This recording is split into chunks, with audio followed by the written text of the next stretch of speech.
तो गन्नों के बीच में एक कुछ खरपतवार की भी फसल होती है। जैसे जो हरा हरा देख रहे हैं ना, खरपतवार वो होता है जो गन्ने के अलावा जो खेतों में उग आता है, ये तुम्हारा खरपतवार कहलाता है।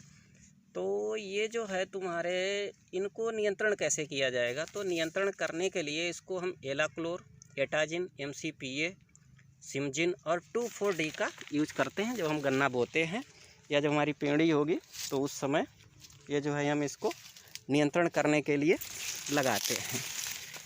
अच्छा दोस्तों, इसका जन्म स्थान भारत है और इसका जो तापमान है वो तुम्हारा 21 डिग्री सेंटीग्रेड से 27 डिग्री सेंटीग्रेड के बीच एक गन्ने की अच्छी फसल होती है। वर्षा यहाँ पे 100 से 180 सेंटीमीटर की ज़रूरत होती है और ये उष्ण कटिबंधीय जलवायु में होता है। ठीक है, और इसमें जो मृदा तुम्हारी चाहिए होती है वो होती है काप तथा दोमट मिट्टी। और बोने का समय इसका होता है अक्टूबर नवंबर से और ये फरवरी मार्च में काट ली जाती है। इसमें जो बीज की मात्रा होती है वो 40 से 50 हज़ार टुकड़े या 40 से 60 कुंटल प्रति हेक्टेयर। और जो इसकी उपज होती है जो सरकारी आंकड़ों के अनुसार वो 70 टन पर हेक्टेयर होती है। अच्छा, जब ये गन्ना पक जाएगा तो उसमें जो गन्ने का रस निकलेगा वो 60 से 70% होता है। जब रस निकल आया, रस के बाद हम इसमें राब बना सकते हैं, गुड़ बना सकते हैं और चीनी बना सकते हैं। तो जो राब की मात्रा होती है वो तुम्हारी 18 से 20% निकलती है। मतलब अगर आप 1 क्विंटल गन्ना पेरने का मतलब उसमें से रस निकालना, तो जो उसकी जो मात्रा होगी वो 18 से 20% होती है राब की। और गुड़ की मात्रा कितनी होती है? गुड़ होती है तुम्हारी 12 से 15%। उसके बाद बनती है तुम्हारी चीनी। चीनी की जो मात्रा होती है वो होती है 10 से 12%। और जो गन्ने का रोग होता है रेड रॉट, है ना, इसमें एक लाल रोग हो जाता है तो वो रेड रॉट होता है ना। और जो इसमें गन्ने के रोग जनक हैं वो होता है तुम्हारा उकठा। एक इसके थ्रू होता है, ये होता है फ्यूजोरियम मोनीलीफार्म। और जो लाल सड़न होती है वो होता है कोलेटोट्राइकम फाल्केटम। और जो लालधारी आ जाती है, जो इसकी पुहियाँ होती है ना, पुहियाँ, जैसे ये तुम्हारा गन्ना है, ठीक है, ये इस गांठ से लेके इस गांठ तक इसको बोलते हैं पुहियाँ। तो इसमें अगर एक लाल सी धारी हो जाती है तो वो तुम्हारा कहलाता है रेड रॉट। तो वो होता किससे है? वो होता है स्यूडोमोनास रीयूब्रिलिनस, उसको लालधारी भी कहते हैं। और जो कंडेक रोग होता है वो होता है आस्टिलेगोसिटामिना की वजह से। अच्छा, इसके अलावा कुछ कीट हो जाएंगे।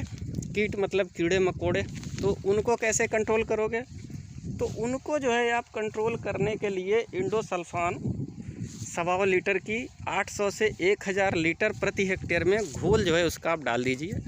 तो जो कीट पतंगे हैं वो आपके नियंत्रण में हो जाते हैं। तो कीट में कौन कौन सा होता है? वो होता है तुम्हारा पायरिला, तना छेदक और सफ़ेद मक्खी। ये कीट होते हैं जो कि गन्ने में लगते हैं।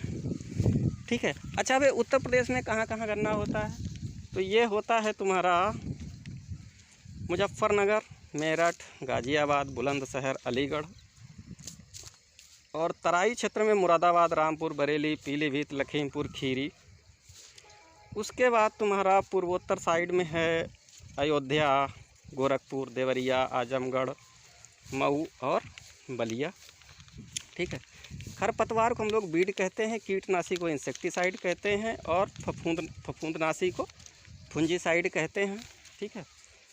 तो जो गन्ना है अपना वो सबसे ज़्यादा उत्तर प्रदेश में होता है, उसके बाद महाराष्ट्र में, उसके बाद कर्नाटक और उसके बाद तमिलनाडु में।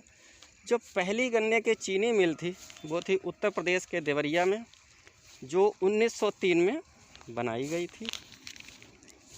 और जो चीनी की अगर बात करें कि जो गन्ने से जो चीनी बनेगी वो सबसे ज़्यादा होती है महाराष्ट्र में, नंबर 2 पे उत्तर प्रदेश, नंबर 3 पे कर्नाटक और नंबर 4 पे तमिलनाडु।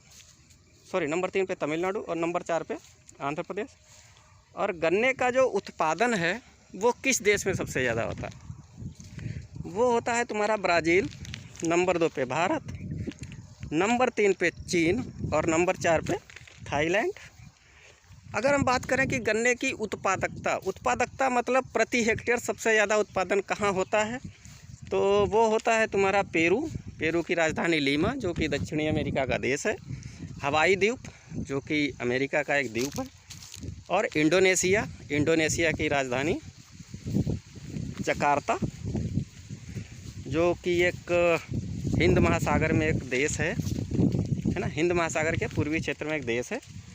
तो ये तुम्हारा यहाँ पे सबसे ज़्यादा गन्ना की उत्पादकता होती है। ठीक है, अगर हम बात करें उत्तर प्रदेश में गन्ने के क्षेत्रफल के हिसाब से तो सबसे ज़्यादा उत्तर प्रदेश में गन्ना होता है। नंबर 2 पे महाराष्ट्र, कर्नाटक, तमिलनाडु। ठीक है दोस्तों, यदि आपको गन्ने से संबंधित और कोई जानकारी चाहिए तो कृपया हमको कमेंट करें, लाइक करें, शेयर करें और हमारे चैनल को सब्सक्राइब करें। ये दोस्तों एकदम ओरिजिनल रिपोर्ट है गन्ने के खेत से, जैसा कि आप देख रहे हैं लाइव वीडियो है। ठीक है, तो दोस्तों ये है गन्ने की जानकारी आपके लिए थोड़ी सी। धन्यवाद, प्लीज़ सब्सक्राइब, थैंक यू।